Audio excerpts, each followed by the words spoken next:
Mesdames, Demoiselles et Messieurs, bonjour et bienvenue sur Contact Pro Live. C'est toujours un réel plaisir d'être devant vous pour un nouveau numéro. Aujourd'hui, nous sommes le 28 juillet 2025. Depuis un certain temps, nous avions commencé une série sur TikTok réagissant ou bien analysant le travail qui a été fait à Doha par le gouvernement et l'AFC 123. C'est-à-dire qu'il y a eu une déclaration et une déclaration de préalable. Il déclarait qu'ils voulaient justement aller dialoguer pour obtenir un accord afin que nous puissions avoir la paix dans l'Est de la République démocratique du Congo. Ces déclarations étaient des déclarations de principe qu'ils devraient respecter et qui devraient nous conduire justement à ce que nous appelons aujourd'hui la paix ou bien la cessation des hostilités, les cessez-le-feu et la décrispation de l'environnement politique pour permettre au fait à ce que les fils et filles de ce pays, les Congolais, de se mettre d'accord afin de trouver une solution en interne comme dans la sous-région et en international.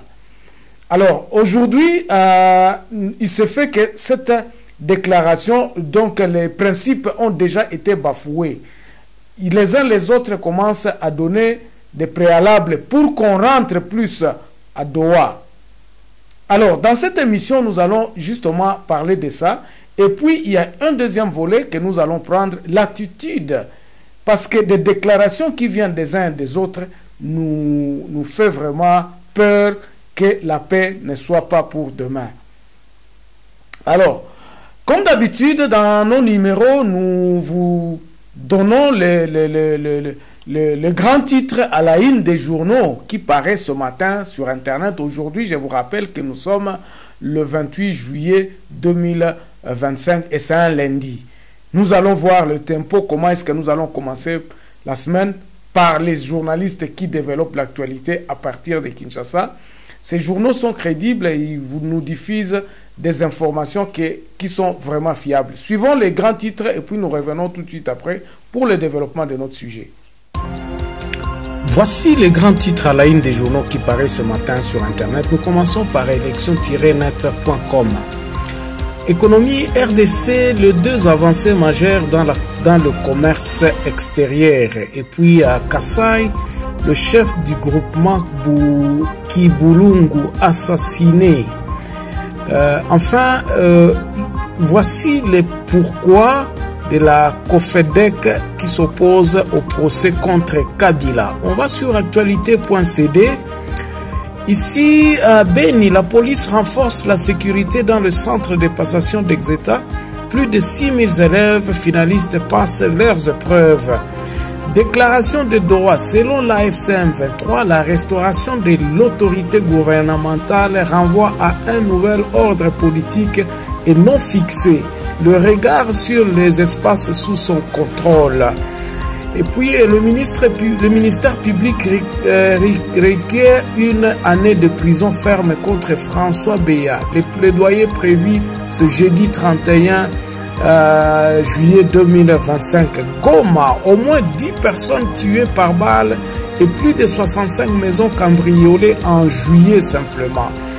On va sur Congo profond. Province éducationnelle Nord Kivu 2, lancement officiel de la session ordinaire de l'examen d'État 2025, plus de 30 000 finalistes en liste. Kassai, 3 cas de justice populaire en une semaine, l'indignation grandit. Et enfin, parents, élèves et encadreurs unis pour la réussite. Acitec mobilise les familles pour soutenir les finalistes. 7 sur 7. Le gouvernement RDC annonce l'arrivée de 8 bateaux de pêche fabriqués en Égypte. Et puis à choléra à Kinshasa, 315 nouveaux cas suspects dont 10 décès enregistrés déjà. Et puis à Exeta 2025, plus d'1 million de candidats du cycle long participent aux épreuves. On termine par Radio Okapi. MONUSCO condamne l'attaque des ADF ayant coûté la vie à 43 civils et renforce sa présence en Ituri. Le rapport annuel du système des Nations Unies met en lumière les actions qui ont été changées des vies. Nord Kivu, des hommes en uniforme accusés d'avoir violé 13 femmes à Beni en juillet 2025. Merci beaucoup, on se retrouve prochainement dans un nouveau numéro. Au revoir. Voilà, mesdames, mesdemoiselles et messieurs, en tout cas, merci d'abord. Si vous n'êtes pas encore abonné sur notre chaîne YouTube, c'est le temps de le faire. Vous pouvez le faire, ça ne vous coûte absolument rien. C'est cela l'apport que nous pensons que vous pouvez faire pour nous supporter, pour supporter le travail que nous faisons ici. Alors, dans ce titre que nous allons développer ici, voyons d'abord l'angle de cette, de la réflexion, de ma réflexion. D'abord, je peux vous dire que beaucoup de gens me taxent pour quelqu'un qui soutient le AFC M23. Peut-être mes tendances vont dans ce sens-là. Et ils perçoivent ça dans ce sens-là. Or, à moi, ça c'est ça, je voudrais vraiment que nous puissions nous mettre d'accord. Moi, je parle de la République démocratique du Congo. Tout ce que je développe ici, c'est pour le bénéfice du pays, pas d'un camp, pas de Kinshasa, ni même pas de Goma. Si les gens peuvent se retrouver dans ces propos-là, tant mieux. Parce que ça concerne que la République démocratique du Congo. Ça concerne mon pays. Personne ne me paye sur ce que je suis en train de faire ici. Je ne travaille pas pour quelqu'un, je travaille pour le Congo. Et je donne, parce qu'il y a un principe qui dit, qu'est-ce que vous aviez fait pour le pays? Au lieu d'attendre que le pays fasse quelque chose pour vous, mais qu'est-ce que vous aviez fait? Quels sont votre apport? Et mon apport, c'est l'éveil de conscience. Ça, ce n'était qu'une parenthèse. Alors, nous allons parler un peu, nous allons réfléchir un peu ensemble sur ce qui se passe exactement à Kinshasa. Nous avons vu la sortie médiatique ce week-end du président de la République s'adressant à, je crois, à des compatriotes qui étaient dans un séminaire pour l'harmonisation de l'argent, des salaires des fonctionnaires. Bon, c'est tout à fait normal. Mais est-ce que le président de la République considère vraiment que nous sommes dans une crise qui n'a pas de nom? La crise, c'est quoi? La crise, c'est la paix en République démocratique du Congo. L'harmonisation. Nous avons des provinces qui lui sont amputées. Je suis en train de me dire, c'est comme si quelqu'un à qui on a coupé le pied, mais il s'est dit, je vais commencer, je vais chercher des béquilles. Or, peut-être qu'on peut soigner ce pied-là qui est malade et puis se remettre. Mais le président de la République décide d'évoluer sans le Nord Kivu et le Sud Kivu. Pendant ce temps-là, il y a des massacres qui montrent à suffisance que M. Tshisekedi ne maîtrise pas le pays là où il est. Il n'est pas en mesure de contrôler les groupes armés qui commettent de malheur. Est-ce que ce massacre-là sera sur la tête de qui? Qui payera ce prix-là? Il est grand temps à ce que nous puissions nous mettre d'accord. Il est grand temps à ce que nous puissions nous unir tous pour finalement trouver une résolution globale à ce problème qui continue à gangréner notre pays. Je me pose comme question, est-ce que le président de la République comprend la situation dans laquelle nous sommes? Il n'est que lui-même dans sa tête pour savoir si oui ou non. Est-ce que sommes-nous vraiment capables de nous mettre ensemble pour que nous puissions causer? Parce que les choses comme elles sont en train de partir comme ça, nous sommes aujourd'hui vers la deuxième moitié du 2025. Il va rester au président de la République 2 ans avant que son mandat ne termine. Sera-t-il capable d'organiser les élections selon notre constitution aujourd'hui qui lui demande d'organiser les élections? Est-ce que ces élections-là seront-ils organisées sur tout l'ensemble du pays? est-ce que là, ne sommes-nous pas encore en train de favoriser une certaine balkanisation de notre pays? Là, je parle de ce qui se passe à Kinshasa. Pourquoi nous parlons de Kinshasa? Parce que même à l'AFC, ils ne peuvent pas évoluer comme ça. S'ils voudraient évoluer comme ça, c'est-à-dire qu'ils vont dans la balkanisation. Ils supportent la balkanisation de ce pays. C'est pour cela que nous demandons les uns aux autres de se dire, il est grand temps que nous nous mettions d'accord pour que nous puissions trouver une solution globale de au problème de notre pays. Et les gens se posent comme question, quelles sont les questions fondamentales qui devraient être discutées? Et même aujourd'hui, je pense que je pourrais même vous mettre une séquence de monsieur ceux de la Senko. Il était sur 7 sur 7 de Top Congo avec Madame Bokechu. Mais j'ai retenu une partie de sa phrase qui dira que nous sommes sur la bonne voie. Nous ne pouvons pas encore perdre l'espoir à ce que les Congolais puissent se mettre d'accord. Ça, je suis d'accord. Mais quelle est la bonne volonté? Eric explique toutes les préalables aussi que le AFC M23 a demandé au gouvernement pour que nous puissions aller finalement commencer à trouver, à discuter sur le problème réel de notre pays. On ne peut pas y aller comme ça, pendant que nous sommes en guerre, pendant qu'il y a d'autres personnes qui sont des réfugiés dans d'autres pays, pendant qu'il y a du désordre. Mais vous allez voir la sérénité du président de la République qui prend le pouvoir et qui ne fait même pas fi à ce qui se passe dans l'est de notre pays. Et ça nous fait mal. Et je crois que c'est là aussi qui fait mal aux autres qui sont à l'AFC M23, qui leur font mal en disant, mais président Oyo, Makambuni Nangwaza Koloba, Azo Monate Kazana Mboka Mobimbate. Donc, le problème de l'Est, ce n'est plus une urgence. On commence à organiser des conférences qui ne font même pas allusion à ce qui se passe à l'Est. Et c'est ça qui fait mal. Pendant que les gens crient, il faut que nous ayons la paix, la paix. Tous ces salaires-là que vous discutez, que vous allez faire des autres, ça va se passer où? Et comment ça se passera? Parce que ça se passera. Qui bénéficieront de ça? Et moi, j'ai comme l'impression que nous ne faisons pas attention au travail. Nous ne faisons pas attention au travail. C'est l'argent dont vous discutez est le fruit du travail que nous devons faire. Ces gens-là, ces institutions-là, s'ils ne fonctionnent pas, s'ils ne travaillent pas, faudrait-il continuer à le payer?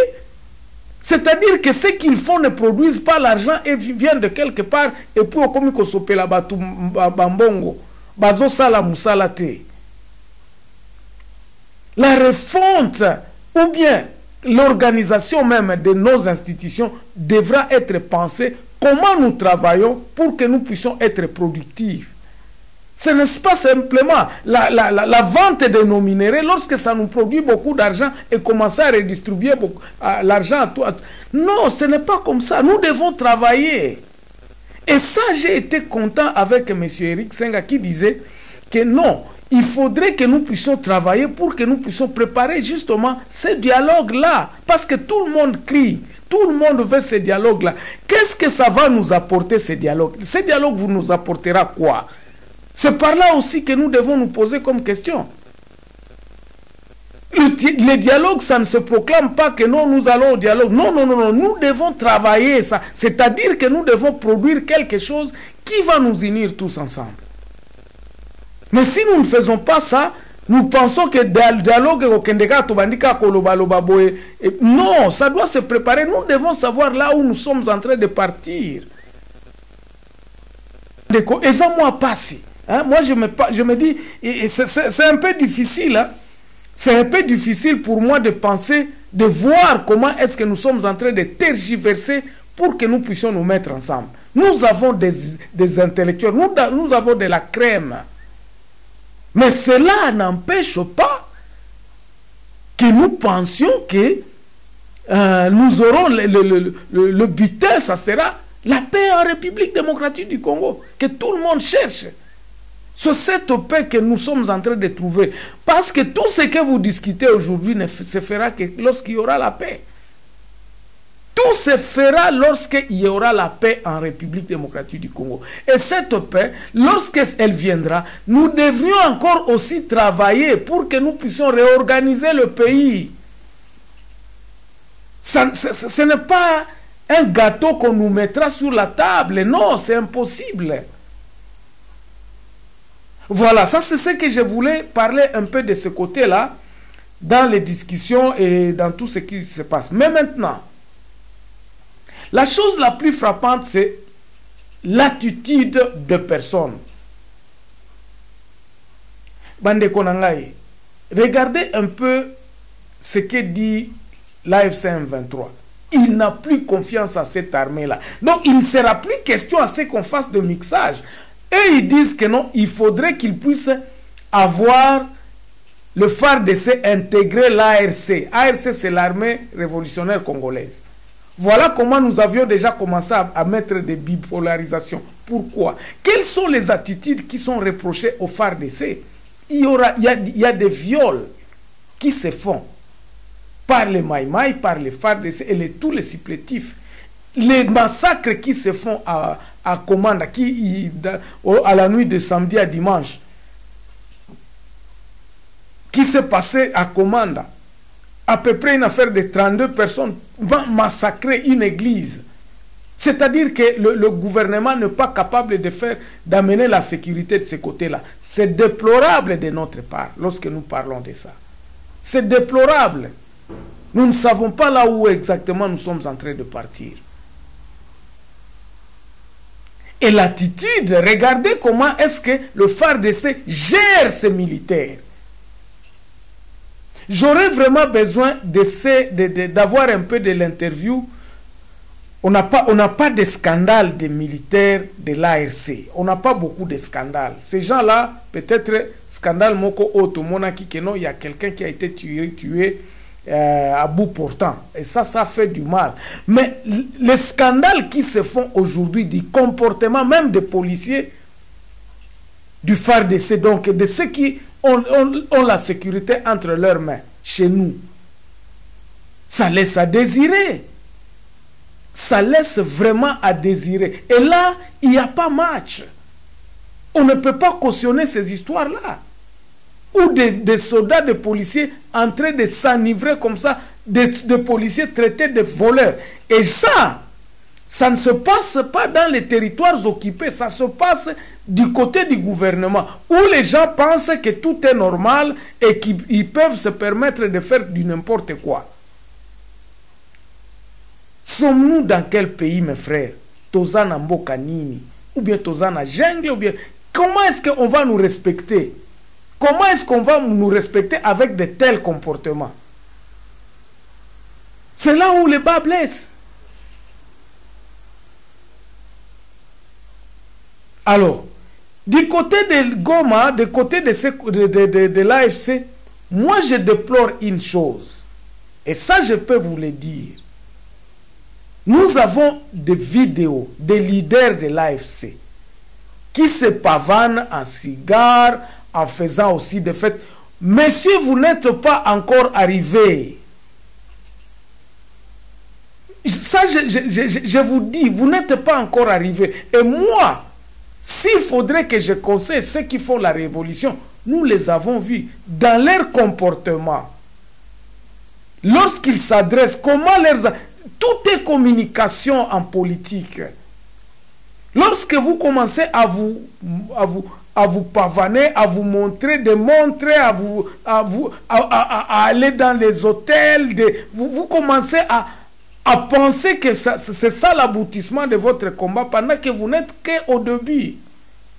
Et là, je rappelle toujours, Mzee Laurent Désiré Kabila nous disait, Germain, nous pouvons gagner la guerre, mais la plus grande guerre qui nous reste, c'est celui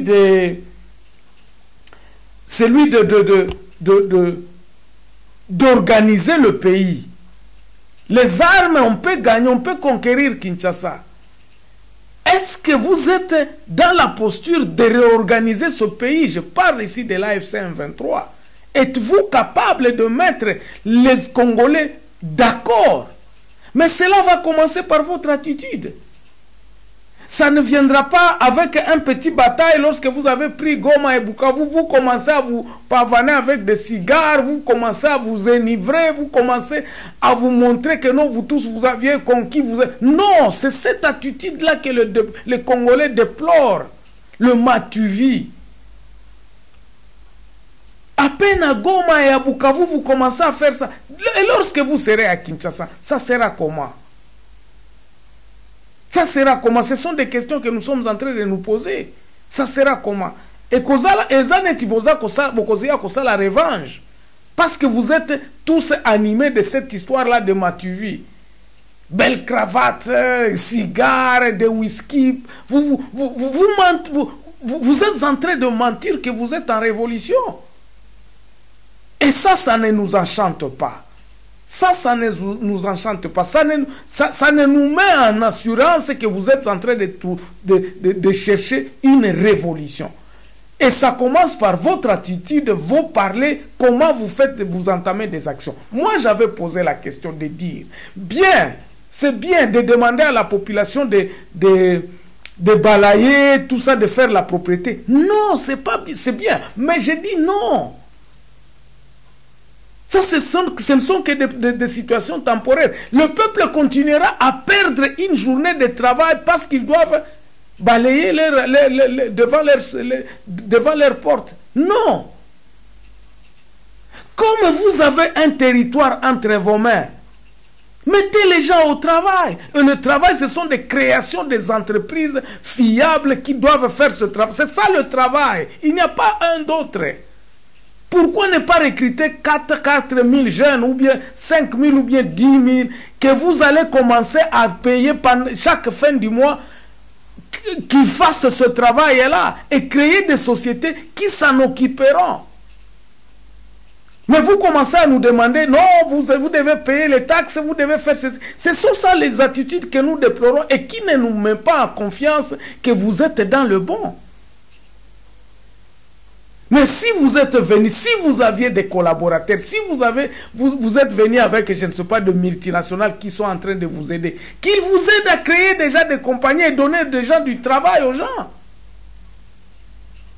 Et là, la population sera d'accord en disant, ok, Tshisekedi appelle ça Kabiso Moussalate, mais voilà, nous avons 40 000 personnes qui s'occupent de la propriété de Goma. Chaque jour, du lundi à lundi, ils travaillent. C'est ça le travail que nous demandons auprès de vous. Ce n'est pas de venir nous montrer comment vous fumez vos cigares, comment vous vous habillez en cravate, comment vous dormez dans de belles hôtels, comment vous roulez dans des voitures luxueuses. Non, ce n'est pas ça. Vous devez vous mettre au travail. Et le travail demande quoi? Demande de l'intelligence. On vous taxe que vous êtes en train de gérer des minéraux, des grosses parties qui sont riches. Qu'est-ce que vous faites? Parce que nous sommes en train d'aller dans plusieurs années de non-lieu d'un État congolais. Ça, tout le monde le constate. Nous allons pour beaucoup d'années. Lorsque vous n'arrivez pas à vous mettre d'accord pour mettre la fin à la guerre et réunir le pays, qu'est-ce que vous faites? Allez-y. Vous irez à Kinshasa par force. Dites-nous-le, parce que vous n'êtes pas d'accord. Vous allez arriver à Kinshasa. C'est comme ça que vous allez faire Kinshasa comme vous faites à Goma. Non, messieurs, ce n'est pas comme ça. Le dialogue intercongolais, moi je pense qu'elle devrait commencer par chez vous. Commencez à mettre les communautés en conscience en les expliquant que voici le changement que nous apportons, c'est ABCD. Faites un effort à ce que vous maîtrisiez tout ce... Bien sûr que c'est difficile, je dis, c'est un processus. Mais vous devez faire un effort à ce que il y ait tolérance zéro des morts, c'est-à-dire avoir la sécurité et commencer à donner du travail aux gens. Parce que vous avez vos minéraux qui vous contrôlez. Bambongo aba minéraux nezo kende wapi. Tout ce que vous savez faire, c'est demander aux gens de venir dans l'armée. Nous savons que vous n'avez pas assez de militaires. Ça, c'est vrai. C'est un fait que tout Congolais sait que non, vous êtes en train d'être supporté par des partenaires étrangers, qu'ils vous supportent aussi de donner une occupation à la population, c'est-à-dire leur donner du travail. Si cela n'est pas fait, en tout cas, moi, je ne sais pas comment est-ce que vous allez attirer cette confiance de la population. Et il faut le faire vite. Il ne faut pas maintenant commencer à penser. Vous devriez déjà y penser. Parce qu'on dit gérer, se prévoir. Qu'est-ce que vous aviez prévu? Seulement la guerre? Moi, je ne pense pas. Alors, aujourd'hui, je vais m'arrêter par là parce que je ne veux pas être long. Je voudrais m'arrêter par là vous disant, des uns et des autres, que le Congo a trop souffert. Nous avons besoin de gens qui viendront. Si vous venez par les armes, ayez une planning en disant, nous conquisons un territoire, nous mettons les instruments, nous mettons les gens ensemble, nous les disons, voici ce qu'il faut faire, qu'est-ce qu'il faut faire pour que nous puissions changer les choses. Rutshuru ne devrait pas rester comme ça, ou bien Bunagana ne devrait pas rester comme ça, un territoire non-lieu. Je crois que nous devons faire quelque chose dans ce sens-là. Et donc, il faudrait que nous puissions changer de mentalité, changer les champs et commencer à nous expliquer. Voilà, donc on s'arrête là en espérant que vous vous êtes abonné sur la chaîne et que vous allez partager aussi cette vidéo. On se retrouve dans un nouveau numéro. Portez-vous bien. Au revoir.